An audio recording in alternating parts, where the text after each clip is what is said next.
Telugu Desam party అనేక సంవత్సరాల తెలుగు ప్రజలతో మమేకమైనటువంటి పార్టీ. ఇలా ప్రధానంగా 12 సంవత్సరాలు అయింది తెలంగాణ రాష్ట్రం ఆవిర్భవించి. ఈ 12 సంవత్సరాల్లో దేశంలో రెండో ధనిక రాష్ట్రం 17,000 కోట్ల మిగులు బడ్జెట్తోటి తెలంగాణ ఉద్యమం తెచ్చినామని చెప్పుకునేవారు పరిపాలన 10 సంవత్సరాలు చేశారు. తెలంగాణ ఇచ్చినమేమే అని చెప్పుకున్నవారు దాదాపు 3 సంవత్సరాల అధికారంలో ఉన్న తర్వాత ఈ 12 సంవత్సరాల తర్వాత తెలంగాణలో అభివృద్ధి గురించి చర్చించవలసినటువంటి అవసరం, తెలంగాణ ఎంత మేరకు అభివృద్ధి జరిగిందనేది డిస్కషన్ జరగకుండా కొంతమంది మేధావుల ముసుగులో ఉన్నవారు భావోద్వేగం వైపు తీసుకురావడం వల్ల అనేక సమస్యలు ఈ రాష్ట్రంలో తలెత్తుతున్న విషయాన్ని మనం గుర్తుపెట్టుకోవాలి. అందుకనే ప్రజల అభివృద్ధి ముఖ్యం, ఇక్కడ భావోద్వేగాలు ముఖ్యం కాదు. పెద్ద వ్యక్తులుగా ఉన్నటువంటి వాళ్ళు, అటువంటి వ్యక్తులు ఈ రాజకీయ ప్రేరేపితమైనటువంటి వ్యాఖ్యల ద్వారా రాష్ట్రంలో కూడా అనేక రకాల ఇబ్బందులకు గురి చేసేటువంటి పరిస్థితి ఉంది. అందుకనే తెలంగాణ ప్రజల గురించి మాట్లాడడానికి, తెలంగాణ ప్రజల యొక్క సమస్యలను లేవనెత్తడానికి, తెలంగాణ ప్రజల యొక్క గొంతుకై నిలవడానికి ఏ పార్టీ వచ్చినా ఆ పార్టీని సమర్థించవలసినటువంటి అవసరం ఉంది. ప్రజల పక్షాన్ని పోరాడడానికి ఎవరు వచ్చినా కానీ వారిని స్వాగతించాలి. భారత రాజ్యాంగం ఇచ్చింది పార్టీ పెట్టుకోవడానికి అందరికీ అవకాశం, ప్రచారం చేసుకునే అటువంటి అవకాశం ఉంది. ప్రజలు వాళ్ళని దీవిస్తారా వ్యతిరేకిస్తారా అనేది ప్రజల నిర్ణయం. కానీ ప్రజల నిర్ణయానికి భిన్నంగా మీరే ఎవరు ఉండాలి, ఎవరు ఉండొద్దు, ఎవరు రావాలి, ఎవరు పోవాలని చెప్పడానికి కొంతమంది వ్యక్తుల సమూహం చెప్తే అటువంటిది ఇది ప్రజాస్వామ్యం కాదు. ఆ విధానాలు కొనసాగాయని చాలా స్పష్టంగా చెప్తున్నాం. అందుకనే తెలంగాణ ప్రజల పక్షాన పోరాటం చేయడానికి భవిష్యత్తులో ఏ పార్టీ ముందుకు వచ్చినా ఆ పార్టీతో కలిసి మేము ముందుకు పోతామని సందర్భం గుర్తు చేస్తున్నాం. మరి తెలంగాణ ఏర్పడి 12 సంవత్సరాలు అయిపోయింది, ఒక పుష్కర కాలం దాటింది. మరి ప్రాంతీయ తత్వంతో, ప్రాంతీయ విద్వేషాలతో రెచ్చగొట్టి అనేకమైనటువంటి ఇక్కడ ఉన్నటువంటి ప్రాంతీయ పార్టీలు, ఉప ప్రాంతీయ పార్టీలు అవనాదు రాజకీయ లబ్ధి పొంది అధికారంలోకి రావటం జరిగింది. మరి తెలంగాణ ప్రాంతాన్ని పటేల్ పట్వారీ వ్యవస్థను కానీ, సామాజిక న్యాయం అనే కోణంలో ఇక్కడ ఉన్నటువంటి బడుగు బలహీన వర్గాలకు అందరికి కూడా రాజ్యాధికారాన్ని భాగస్వాములుగా చేసి తెలుగుదేశం పార్టీ ముందుంచిన సంగతి మరి ఎప్పుడు కూడా మర్చిపోలేనటువంటి సందర్భం. రెండవది, తెలంగాణ ప్రాంతం అభివృద్ధి చెందింది అంటే బికాస్ ఆఫ్ తెలుగుదేశం.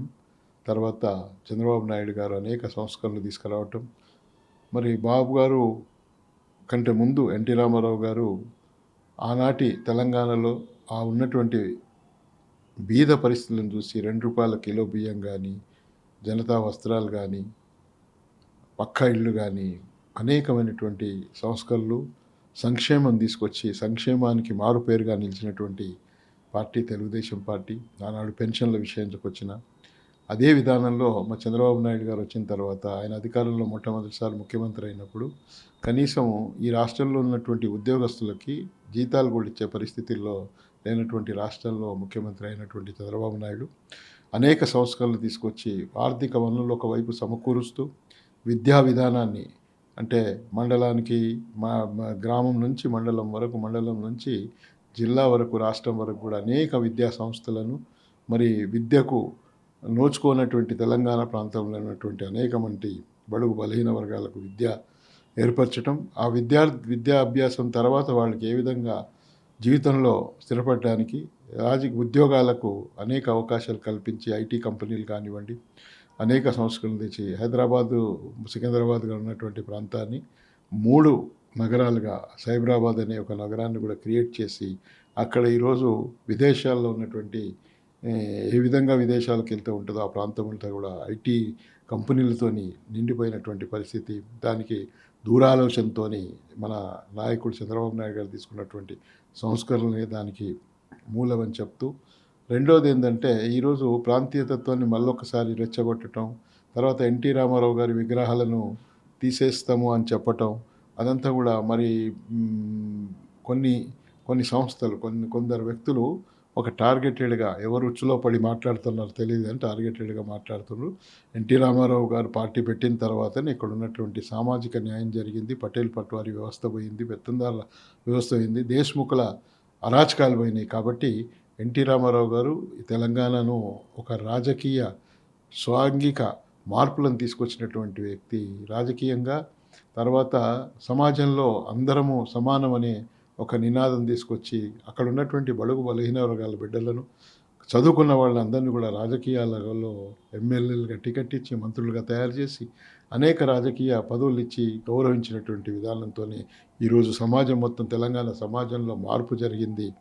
అందరూ కూడా ఈరోజు ప్రభుత్వంలో అవేర్నెస్ వచ్చింది బికాజ్ ఆఫ్ ఎన్టీ రామారావు గారు ఓటు అంటే ఏంది, ఓటు విలువ ఏంది, మరి ఆ అధికారం అంటే ఏంది అప్పటి వరకు తెలియనటువంటి వర్ణాలకు కూడా తెలియజేసినటువంటి సందర్భంగా ఒకసారి మరి గమనించాల్సిన అవసరం ఉంది. రెండోది ఏంటంటే బాబు గారు తీసుకొచ్చినటువంటి సంస్కరణల వల్ల, ఆయన చేసినటువంటి అభివృద్ధి వల్లనే, సంస్కరణల వల్లనే మరి జీతాలకు లేనటువంటి రాష్ట్రాన్ని ఈరోజు దేశంలోనే మొట్టమొదటి స్థానంలో ఉన్నదంటే అది కేవలం తెలుగుదేశం పార్టీ చంద్రబాబు నాయుడు గారు తీసుకొచ్చినటువంటి సంస్కరణలు, ఆయన తీసుకున్న చర్యల వల్లే అని మనం చెప్పక తప్పదు.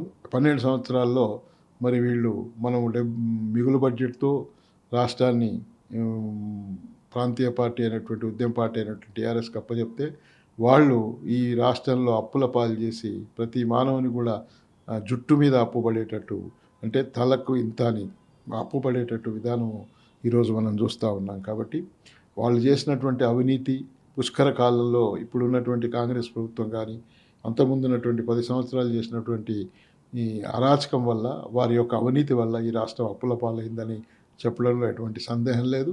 మరి అలాంటి వాళ్ళు ఈరోజు మళ్ళా ఇంకొకసారి ప్రాంతీయ తత్వాన్ని రెచ్చగొట్టి ఇక్కడ జాతీయ పార్టీ అయినటువంటి కాంగ్రెస్ పార్టీ కూడా ఒక జాతీయ భావంతో మెలగాల్సినటువంటి పార్టీ ప్రాంతీయ తత్వాన్ని రెచ్చగొట్టడం అనేది శోచనీయం. అది సరైనటువంటి విధానం కాదు. దాన్ని మేము తీవ్రంగా ఖండిస్తూ ఉన్నాం. భారత పౌరులు ఎక్కడైనా కానీ అంబేద్కర్ రాజ్యాంగ ప్రకారం భారత పౌరులు ఎక్కడైనా కానీ రాజకీయ పార్టీ పెట్టవచ్చు, వాక్ స్వాతంత్రం ఉంది, ఎక్కడైనా మీటింగ్లు పెట్టుకోవచ్చు. వాళ్ళని అడ్డుకునే పరిస్థితి ఎక్కడ ఉండదు. కాబట్టి అట్లాంటి చర్యలు ప్రభుత్వంలో ఉన్న వాళ్ళు తీసుకోకుండా ఉంటే మంచిదని మేము భావిస్తూ ఉన్నాం. కాబట్టి నిన్న పవన్ కళ్యాణ్ గారు మరి ఏదో మీటింగ్ పెట్టి ఇక్కడ ఏదో మాట్లాడాలని ప్రయత్నం చేసినప్పుడు, అడ్డుకున్నప్పుడు అది తీవ్రంగా ఖండిస్తూ ఉంది తెలుగుదేశం పార్టీ అని మనం చేస్తాం.